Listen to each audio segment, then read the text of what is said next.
Já estou mais do que enquadrado na sua tela, na tela do Super-Humanas, para começar mais essa super aula. Olha só o que tem para hoje, meus amigos. A luta pela conquista da independência política das colônias da América. Já trabalhamos a independência das 13 colônias que formou os Estados Unidos da América, um assunto muito importante. E de agora em diante, vamos trabalhar como esse processo ocorreu na América Latina, como essas veias abertas da América Latina jorraram sangue de independência por nosso continente, usando aqui o famoso título da obra do historiador Eduardo Galeano. Então, meus amigos, olha só o que tem para hoje, vê só. Quais foram os fatores que, de algum modo, influenciaram o processo de independência na América Latina, que você está aí acompanhando pelo nosso e-book do Super-Humanas? O primeiro fator que eu tenho para trazer é o iluminismo, as ideias iluministas, que já trabalhamos em outra temporada, né? Essas ideias ilustradas de liberdade, igualdade, fraternidade, de estímulo à emancipação do ser humano. De algum modo, esse ideário chega na América, não só para a independência das 13 colônias, mas também para a independência da América Latina. Não esqueça que até no Brasil o iluminismo também teve repercussão naquelas revoltas separatistas, emancipacionistas do final do século XVIII. E aqui não foi diferente. O iluminismo estimulou, o iluminismo defendeu ideologicamente a emancipação das colônias latino-americanas. E isso foi, sem sombra de dúvidas, um ponto mais do que especial para você ficar ligado no Enem que se aproxima. Então, meus amigos, segundo ponto, o exemplo da independência dos Estados Unidos. Claro, os norte-americanos, por terem conquistado uma independência precoce, uma independência ainda no século XVIII, eles terminaram servindo de exemplo. Sim, exemplo para que as colônias latino-americanas também pudessem propor o seu modelo de independência. Desse modo, né, este exemplo também foi bastante contribuído, foi bastante ajudado, porque a Espanha vivia um momento de turbulência. Vale lembrar que já no início do século XIX, a Espanha foi invadida por Napoleão Bonaparte. Não foi assim?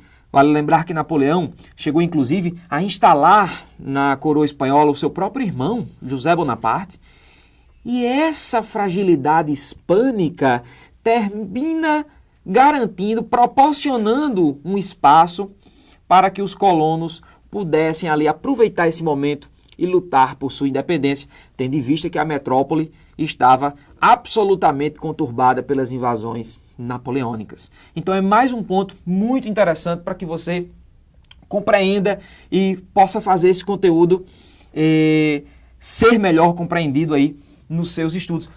Vale lembrar, você pode puxar aí uma setinha especial, que no momento da invasão napoleônica na Espanha, surgiram as juntas governativas na América, espécies de governos temporários, vamos assim dizer. Só que essas juntas governativas aí foram super importantes, olha aí, ó, sacou aí o jingle? Super importantes para a questão da independência, porque essa elite econômica que vai ocupar essas juntas terminaram dando sequência ao processo de emancipação.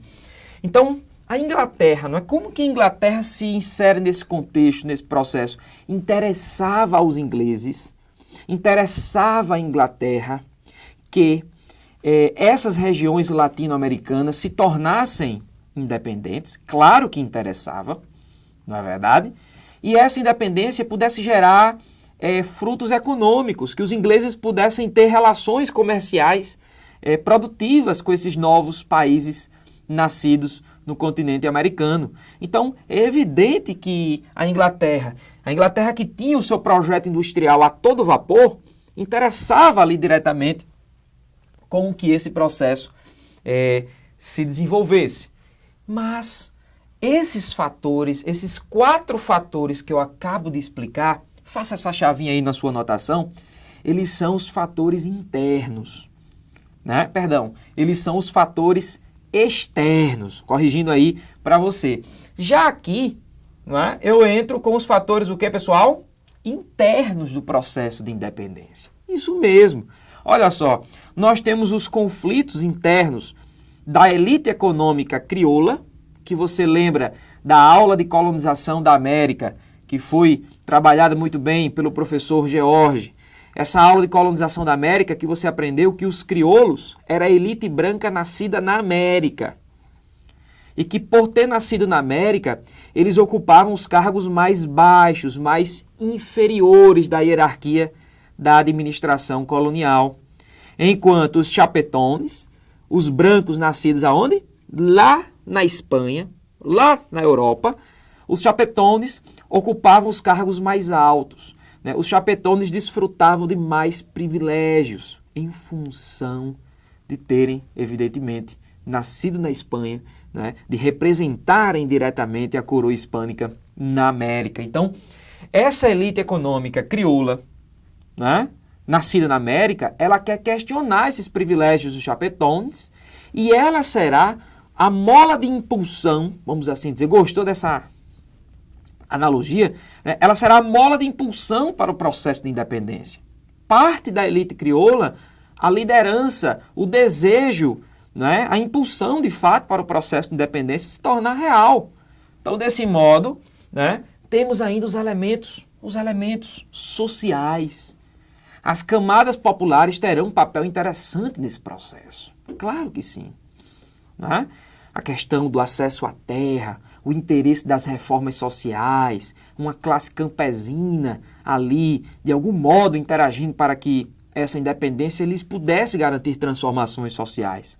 Mesmo que possamos verificar no futuro que tais transformações não tenham tido tanta eficácia assim. Né? Então, aprendemos aí os fatores, né? O contexto, você acaba de montar o contexto que vai influenciar todo esse processo daqui em diante. Vamos à luta, vamos ao segundo tópico.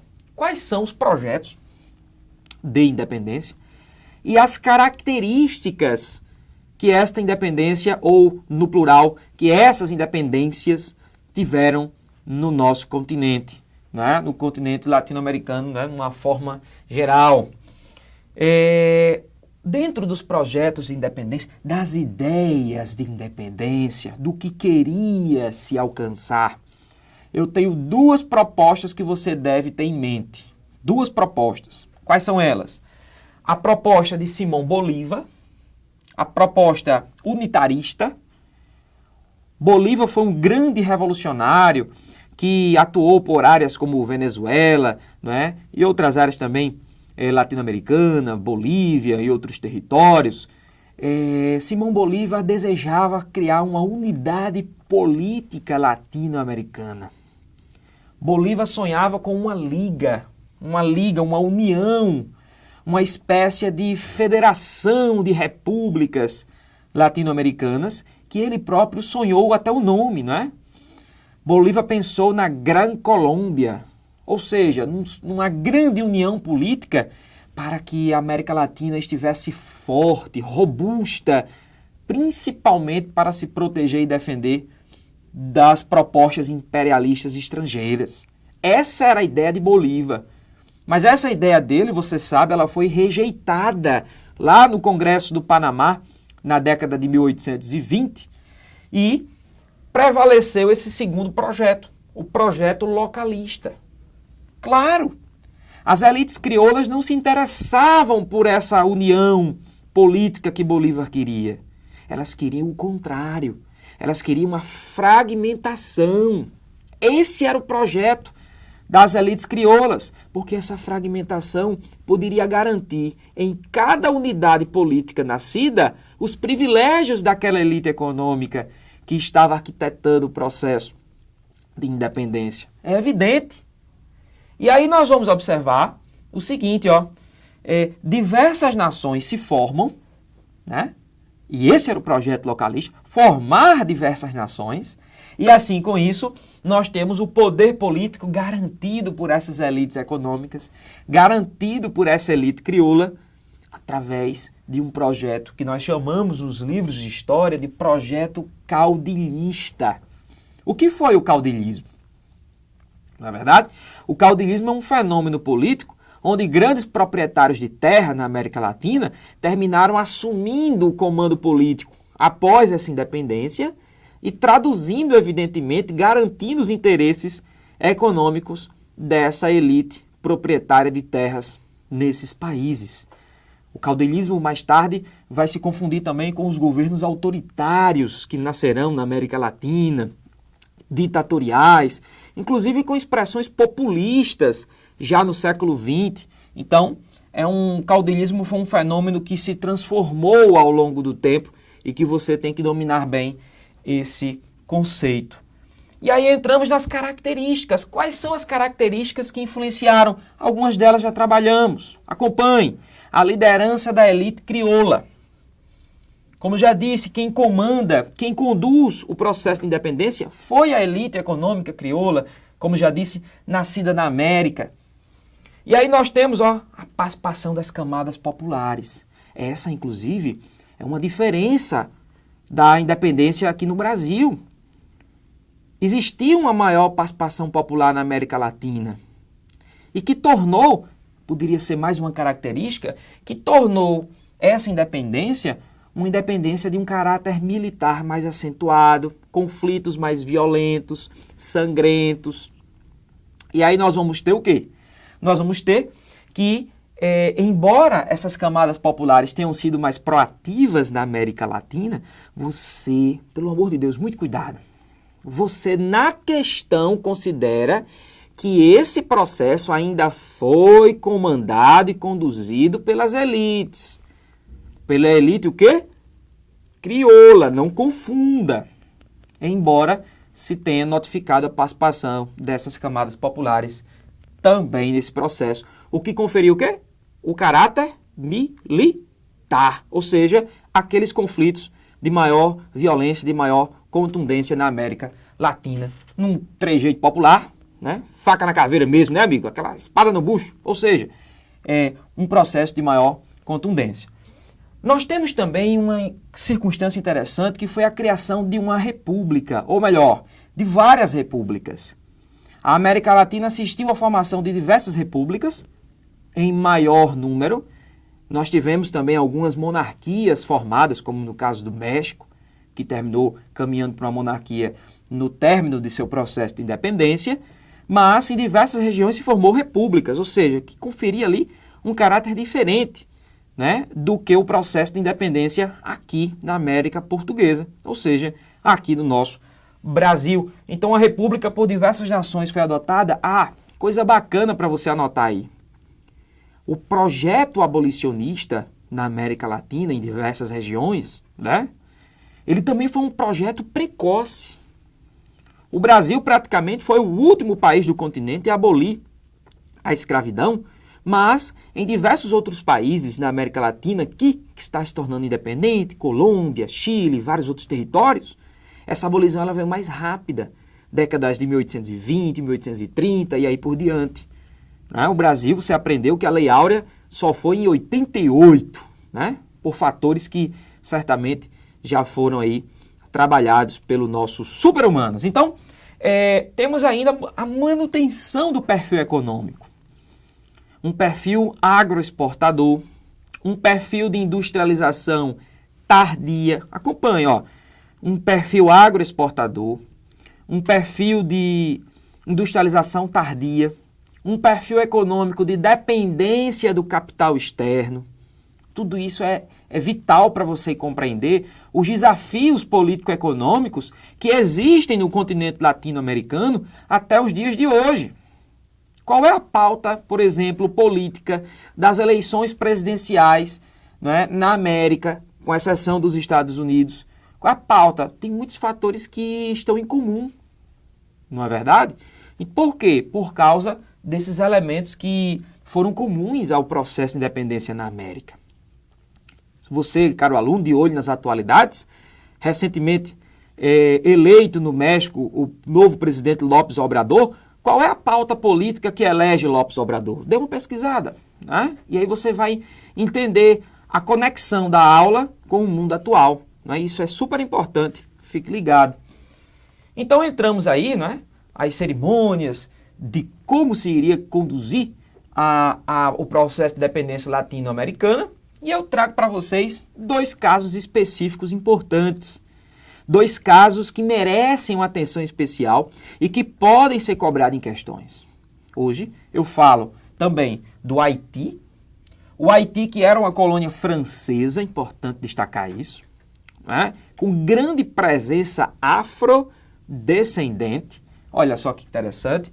Mas o Haiti precede a independência haitiana, no início do século XIX, um movimento de escravos que lutaram por sua liberdade, né? Possamos lembrar aqui Toussaint Louverture, que meio que comandou essa luta abolicionista e por uma primeira independência no Haiti, mas quando Napoleão assumiu o poder na França, Louverture foi fortemente reprimido, né? Fortemente punido por sua ação emancipacionista, só que o movimento haitiano não parou por aí. O Dessalines, né? Dessalines, ele um pouco mais tarde consegue liderar, comandar o processo de independência haitiana, todo formado pelos ex-escravos, que agora livres, conseguiram formar uma república negra no Haiti. É um caso muito especial que eu estou compartilhando com vocês, um caso específico, inclusive, com perseguições, execuções aos brancos que antes exploravam, escravizavam os negros naquele território. Então, é um elemento importante. E qual foi a consequência disso? Você pode pesquisar em casa o que foi o haitianismo. Aí mesmo, na tela do seu computador, na tela do seu celular. O que foi o haitianismo? Era o medo que os senhores de terras escravistas, né, escravagistas, tivessem de que ocorresse em seus países, como no Brasil, o mesmo que tinha ocorrido no Haiti. Né? Então, esse medo das revoltas escravas se chamou de quê? O haitianismo, o temor que esses senhores possuíam dessas possíveis revoltas. E aí eu tenho o caso do México. O México, um país aí de muitas similaridades com o nosso Brasil, também, né? O México teve uma independência de 2 fases. Uma primeira fase da independência mexicana foi popular, 2 padres comandaram esse processo, né? Os padres Hidalgo e Morelos, né? E o projeto desses padres é que essa revolta de independência ela tivesse um caráter popular, um caráter social, um caráter reformista.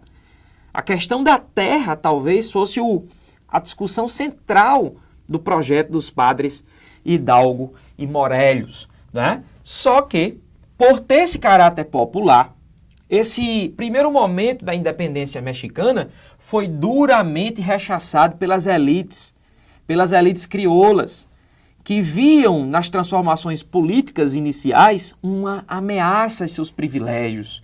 O que é que vem depois? Uma independência elitista, crioula, né? Confiou-se a um general, o general Itúrbide, esse momento importante de se recuperar as linhas elitizadas dos caminhos políticos do México, e aí foi completamente abandonado. O México passa a ser uma monarquia novamente, e aí se consolida como monarquia, e aí se abandonam as reformas sociais que haviam se começado, havia se conduzido anteriormente. Então, um ponto importantíssimo aí que estamos trabalhando com vocês, fiquem atentos, não é? Um assunto aí de grande importância. O México, que ao longo do século XIX passou por conflitos territoriais, com os Estados Unidos, por exemplo, passou por governos que duraram um grande tempo no século XIX, governos até autoritários, né? Você pode dar uma olhada quem foi Porfírio Dias e o que foi o porfiriato no México, importantíssimo. E ao entrar no início do século XX, eu tenho que falar aqui, né, da famosa Revolução Mexicana de 1910, que você vai ter aí uma explanação no seu e-book. A Revolução Mexicana de 1910, trazia o quesito indigenista e o quesito da terra de muita intensidade de discussão, né? A história de Zapata, Pancho Villa e outros que tiveram aí uma transformação política tão importante e tão lembrada na história mexicana lá nessa revolução. Portanto, fizemos um passeio pelo processo de independência latino-americano e estamos aqui encerrando essa maravilhosa super aula do Super-Humanas. Nós estamos cada vez mais conectados, sintonizados para garantir a sua aprovação. Teve dúvidas? Manda pra gente, procura pelo Instagram, nos nossos fóruns aqui da página. E meus amigos, eu não tenho dúvidas, repita comigo, vai dar tudo certo. Um grande abraço do professor Lucas, até a próxima aula.